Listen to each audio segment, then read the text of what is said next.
Esselamu Aleyküm ve Rahmetullah ve Berekatuhu güzel kardeşlerim, can dostlarım, könül dostlarım, izleyenler, dinleyenler, bütün insanlar. Her birinizi can gönülden çok hem de çok sevirəm.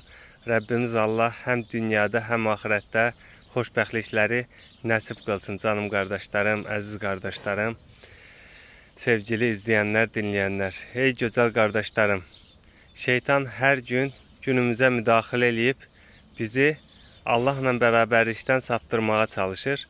Bildiği bir şey var ki, insan Allah'ı xatırlayarsa, ona qul olmağı düşünərsə bir çözüm arayar və çözüm arayarsa Allah'a dost olar. O da bunu istəmir gözəl qardaşlarım. Nəfsimiz də buna müsait deyil başlanğıç durumda. Bu səbəblə də davamlı gün açılandan, sabah qalxandan bəri bizə öncəliklər ötürür.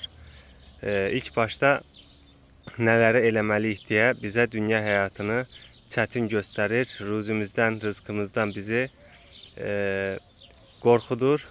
Bunu eləməsən bu olacaq, onu eləməsən belə olacaq deyə bir düşüncələr ötürür ki, biz Allah'ı düşünməyə vaxt tapmayaq.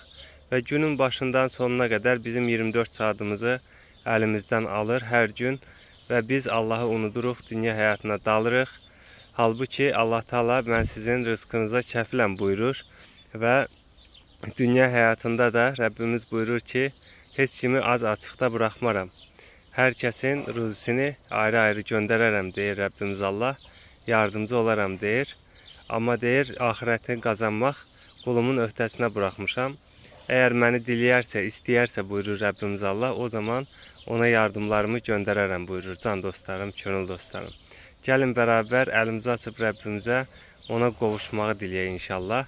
Bilirik ki, hər kəs ölmədən qabaq ruhunu Allah'a qaytarmaqla mükəlləfdir.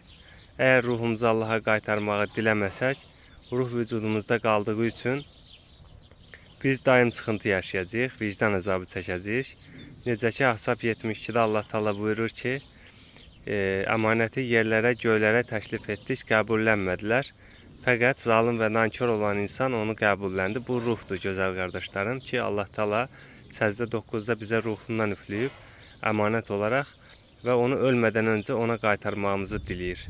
Biz ölmədən öncə Allah'a ruhumuzu qaytarmağı dilədiyimiz zaman Allah'a dost oluruq. Allah Teala birinci qat cənnəti bizə mükafat verir can dostlarım, könül dostlarım. Daha sonra mürşidə tabi oluruq, ikinci qat cənnət. Ruh Allah'a ulaşdı mı, üçüncü qat cənnət və daha sonraki təslimlərdə də digər üst qat cənnətlərə Rəbbimiz Allah bizə vəd edir və dünya həyatında da xoşbəxtliyi vəd edir, gözəl qardaşlarım.